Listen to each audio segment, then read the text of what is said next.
And we're back, y'all. Thank you for watching today. Go ahead and hit that like button, my people. You know that it helps us out a ton. And of course, it helps you because it helps us keep bringing you these stories every day. Now, y'all, check it out. Your girl, Letitia James, she is getting some help. She's getting some help in her battle to get rid of the mortgage fraud, the bank fraud charges, y'all. There is an advocacy group. Now, what is that? Think about that as it's a group of people who get money from wealthy donors who go out and do the donor's bidding, y'all. Okay? So she's getting help from an advocacy group that is now filing a challenge to Lindsey Halligan's bar approval in both Florida and Virginia. So what does that mean? What that means is they want her to be stripped of her attorneyhood, of her attorneyness, of her attorneynosity, of her ability to practice law, y'all. That's what it looks like. So we're going to be taking a look at this today, and we're also going to take a look at a previous situation where the same type of complaint was filed against Letitia James earlier this year, y'all. So without further ado, y'all, let's go ahead and jump into it. But before we do, y'all, we are launching our official Patreon. So if you want to be a founding member on our Patreon, we have just 222 slots, y'all. If you want to be a founding member, go down, click the very first link in the description, and you're going to feel good about this, y'all, because believe it or not, we are an actual paralegal school, and we help people get their paralegal certificate and get working in the paralegal field. And all of the proceeds from our Patreon, when you enroll as a founding member, all of that is going to go to scholarships for people who would like to study at our institute, y'all. So click that first link down in the description. Join us as a founding member, y'all. This deal will not come back. Now let's get into the story. Now here it says, advocacy group wants prosecutor Lindsey Halligan investigated, alleging abuse of power in charges against Comey and James. Now we're only gonna focus on Letitia James here today, y'all, because I'm gonna show you something that they allege in this document, they being this advocacy group, that they allege against Lindsey Halligan, and it's already been addressed by the judge, y'all. So it's kind of interesting that one of their most substantial allegations, the judge has already addressed this in one of his orders. So we're gonna take a look at that here. First, let's read. A legal watchdog group is pushing the state bars of Florida and Virginia to investigate Lindsey Halligan, a Trump appointee who is leading the prosecutions of former FBI Director James Comey and New York Attorney General Letitia James.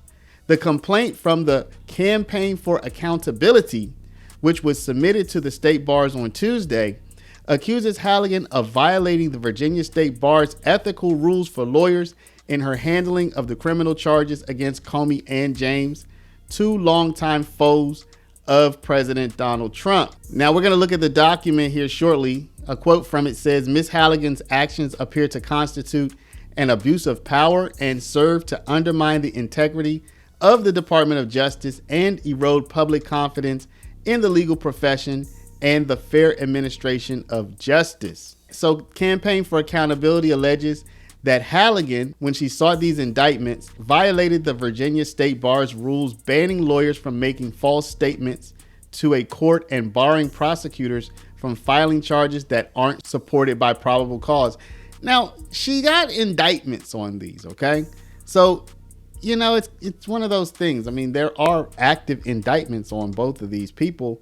But let's continue. She's also accused of breaking rules that require lawyers to provide competent representation to clients, avoid making certain out-of-court statements, and avoid deliberately wrongful acts that reflect adversely on the lawyer's honesty, trustworthiness, or fitness to practice law. It seems like the crux of the allegations is that Ms. Halligan was well aware President Trump had installed her as interim U.S. attorney specifically to indict Mr. Comey and Ms. James, and within just a few days of joining the office, she did just that, despite career officials having found the cases insupportable. So here is saying, look, you were put there to do a job. Other people didn't find probable cause to do the job, or they didn't find enough evidence to do that job. Halligan apparently did, so now she should be sanctioned for that. The complaint also castigates Halligan for an alleged conversation she had with legal journalist Anna Bauer about the James case. Bauer says that after she shared a New York Times article about the case, Halligan messaged her, etc., etc. Let's follow up on that, y'all. So here we have the actual document. It's 17 pages from the Campaign for Accountability. Interestingly, you have allegations in the document, and then you actually have real world. So for example, as I stated earlier, the document says that Halligan made false statements and that she was put in a position to indict both James and Comey, and that she did that presumably without enough evidence because other prosecutors had declined to do so. But she secured indictments from a grand jury for both of those. So she took it to this neutral third party. They reviewed the evidence. They came back with an indictment. Furthermore, they mentioned the fact that Halligan had this signal conversation with this reporter, Anna Bauer. But the judge has already ruled on this because Letitia James's side brought this up to the judge as improper. And the judge said this motion does not seek a sanction against the government, nor does a ruling on any of the defendant's requests require a finding that the government engaged in any wrongdoing. So while the court notes that the communications described in the motion are unusual, it declines to opine on whether they were improper in any sense, either legal or ethical. So the court does call the communications unusual, but the court did not go so far as to call them illegal or unethical. So now they're bringing this allegation to the state bars, where the court has already declined to call these communications illegal or unethical. So I'm not really sure this is going to go anywhere, y'all. But this is, I guess, par for the course. Once you start swimming in them waters, you swimming in them waters with the sharks, and everybody's going to come for you. And in fact, this has happened to Letitia James as well. I don't know if you remember this, but back in April, America First Legal, we are writing to file a complaint against New York Attorney General Letitia James based on information that has recently been made public. On April 14, 2025, William J. Pulte, Director, U.S. Federal Housing, sent a letter to Attorney General Pam Bondi and Deputy Attorney General Todd Blanche referring Ms. James for criminal prosecution. And this letter was addressed to the Committee on Professional Standards. So the same sort of situation happened with Letitia James, where they were looking to get her in trouble, okay? They were looking to get her law license in jeopardy, right? And also another person, Elise Stefanik, who I believe is about to run for governor in the state of New York, also filed a bar complaint against Letitia James in New York back in February. So Stefanik said, as a representative of New York committed to upholding the integrity of our legal system, I have found New York Attorney General Letitia James's handling of the investigation and trial of President Donald Trump nothing short of shameful. It is evident that Attorney General James violated fundamental principles of fairness and impartiality by engaging in a relentless lawfare campaign against President Trump, marked by over 50 prejudicial comments on social media during just the first 5 weeks of the trial. It's been her explicit mission since she announced her run for office to go after President Trump. Such behavior not only undermines the integrity of the legal process, but also violates the rules of professional conduct to which James, as a licensed attorney, is bound. So y'all, it's not just the James side going after the Trump side. It's the Trump side going after the James side. This is back and forth. I did do a search because the James complaints were filed almost a year ago at this point.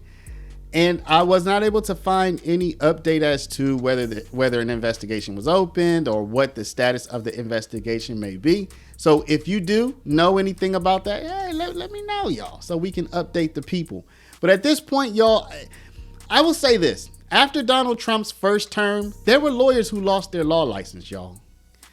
I would say lawyers who are working with the Trump administration today, if they don't win a second term, meaning whoever comes after Trump in 2028, if he doesn't have a follow-up term, I should say, not a second term, but a follow-up term with J.D. Vance or whoever's going to run, I think people are going to lose their license, you know? So while this may seem like inconsequential back and forth, people did lose their law license the first time. And so I wouldn't be so quick to write this off as just negative publicity against Lindsey Halligan. Let me know what y'all think about this. Do you think going after people's law license is the right way to do it, y'all? I mean, listen, when we reported on it, when it happened to Letitia James earlier this year, we're reporting on it now that it's happening to Halligan. And if we can get any details about what happens, we will certainly let you know. Drop a comment down below, y'all. Is this going below the belt? Is this too low? Or is this like, it doesn't matter, like whatever you have to do to win? Let me know what you think down in the comments. Before you do, please stop, hit the share button. Share this video out over email, text message, WhatsApp, Facebook, Snapchat, Instagram, all your favorite social mediums. And of course, if you're not a subscriber, please do subscribe. Y'all go down, check that first link out in the description, our Patreon. We're trying to build it up. Would love to have you as a member. Thank y'all for watching. Love y'all, and we'll see you back in the next one.